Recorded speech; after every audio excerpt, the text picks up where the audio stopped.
As we promised, I'd like to give you a bonus lesson for managing Chinese employees. Obviously, you will need to leverage many of the prior lessons for communications, team building, and even negotiations. So we're going to try to add some more perspective regarding Chinese employees. Managing Chinese employees often seems like the easiest thing to do on the surface, but it is the most complicated thing to do well once you begin aligning long-term goals and your mutual expectations. If you lack empathy and cultural awareness, over the long run, you will struggle. I've heard many Western managers, and particularly German managers, complain that they can't seem to get their Chinese staff to share their opinions or speak freely. So I guess the fundamental misperception is that Chinese employees should behave the same as their Western counterparts if you treat them the same. While this may seem logical, it is a big misperception. Chinese employees can become great assets, sources of inside information and insights into the local culture, and they have an uncanny ability to get things done in China. But they don't become valuable assets or valuable to you unless they are properly incentivized. And if they become disgruntled, you will probably begin to experience a slow drip of negative effects that become very annoying and time-consuming to deal with. It is a misperception that Chinese can be incentivized with money. They are motivated by money without a doubt, but it doesn't incentivize them. And this is the source of a great many disconnects with strategic human resource practices in China. Try to think of it this way. Money may motivate them to act, figuratively and literally, in a certain way. But an act is likely all that it is, because they haven't been inspired. If you want to unlock the true value of Chinese employees, then you need to also inspire them and incentivize them to do and perform willingly. I don't want to say that Chinese employees are dishonest. So I'm just going to say that they think and communicate in a circular manner that is instinctively selfish by most Western definitions. Please note that instinctively selfish is a relative term too. To provide more Western context is also why I'm saying that Chinese people in this regard might seem selfish. When in fact, most Chinese are extremely generous. But you need to understand their gestures and the way they communicate in terms of guanxi and the Chinese cultural context. That being said, it is a misperception to interpret what they say literally or to take things at face value. The final misperception is that having good guanxi relationships with your employees will necessarily affect their discretionary behavior. So the greatest challenge of managing and leading Chinese employees is finding the right balance between managing and empowering. Because on the surface, as a foreign manager, managing is easy because most Chinese staff are obsequious, especially during the honeymoon period, but this also tends to include a lot of lip service.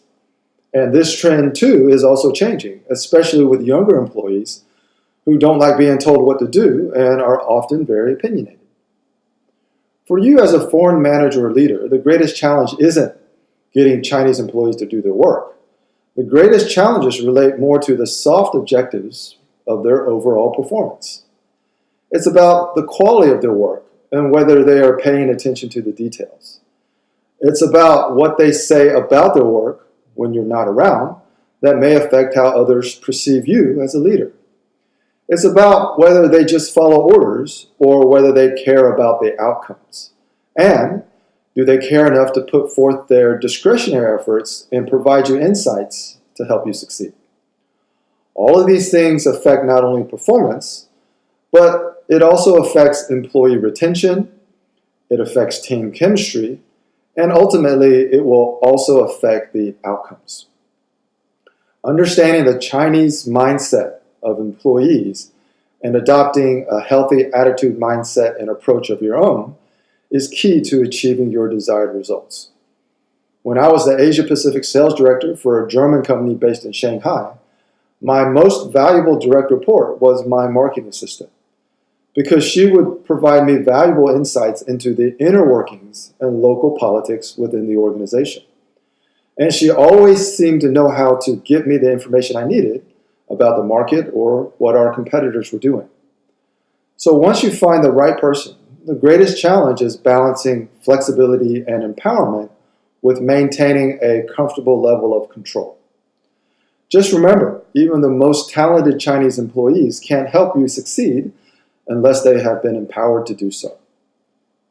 Now that we've discussed the greatest challenges, what do you think are the most common mistakes? From my observations, most of the common mistakes come down to core values. It is okay to explain your values or the company's values to your Chinese staff. In fact, aligning on values is one of the most crucial factors for long-term success.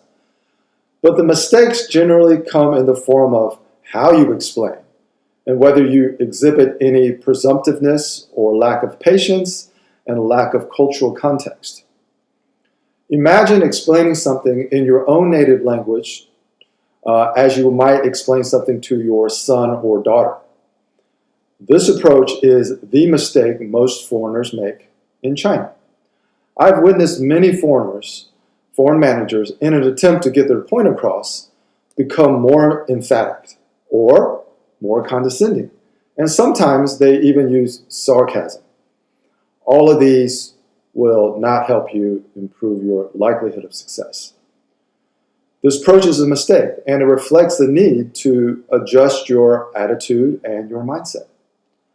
Of course, the tricky part about managing Chinese employees is determining how much you can trust them without displaying any bias or mistrust. Hopefully, you will be able to develop more or other sources of insight other than just using your own intuition, because your intuition is likely inaccurate on many levels. So while you are relatively new to China and managing Chinese employees, maybe for the first time, the thing you need to do is just to start off with consistency. In a culture that really cares about face, any favoritism or perceived biases that might cause somebody else to lose face would not be good. As far as other tips beyond what we've already covered in the other lessons, I would like to suggest just really using common sense with greater imagination about how your Chinese employees feel, without judging their behaviors, words, or actions.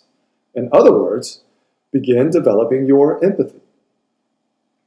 Always try to keep an open mind, because once you've entered a world where things aren't supposed to make intuitive sense, it is incumbent upon yourself to make the necessary adjustments with your attitude, mindset, and approach. Now, some specific tips to help you start leading Chinese employees on a more positive trajectory.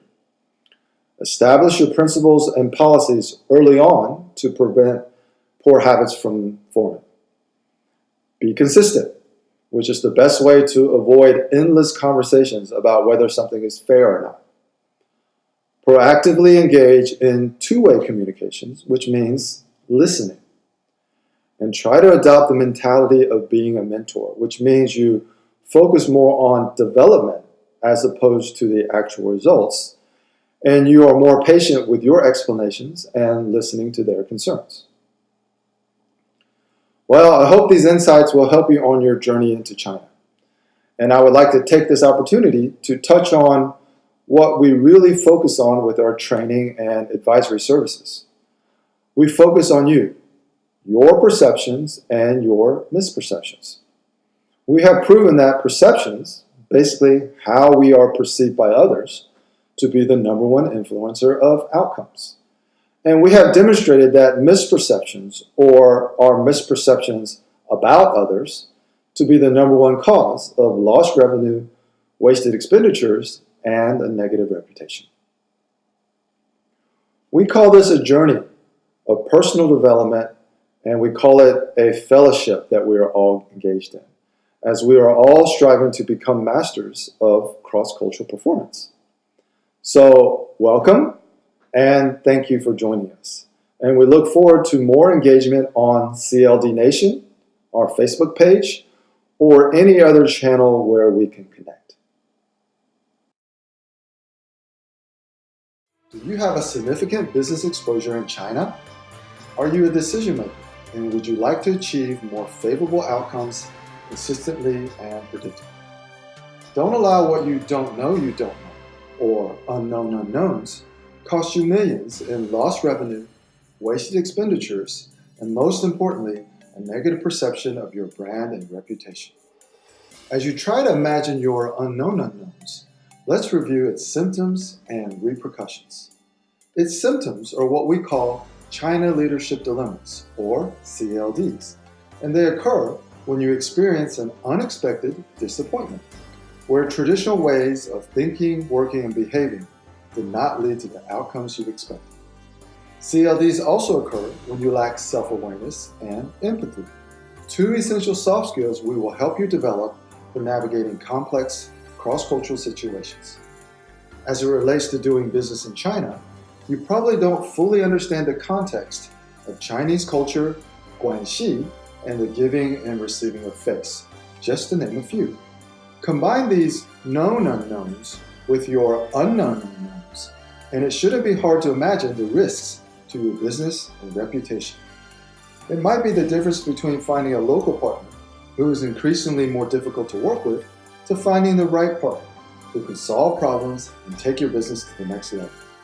It could be the difference between hiring someone who ends up leaving after 6 months and going to a competitor to finding someone who is a good fit and can be trusted with greater responsibilities. These are just small examples of costly decisions that led to a CLD. So, how valuable would it be if someone were to guide you step by step across the nuances of doing business in China, while ensuring you avoid stepping on a cultural landmine? We are uniquely qualified in this arena, not because of our broad experiences in China across a wide variety of industries and markets, but it is our approach that ultimately makes the difference. We have proven that perceptions are the #1 influencer of outcomes. And we have also demonstrated misperceptions are the #1 cause of lost revenue, wasted expenditures, and a negative reputation. Don't allow myopia and misperceptions to waste valuable resources or cause you to leave money on the table. Set up your free consultation with EME China Consultants and prepare to experience entirely new dimensions of success, consistently and predictably.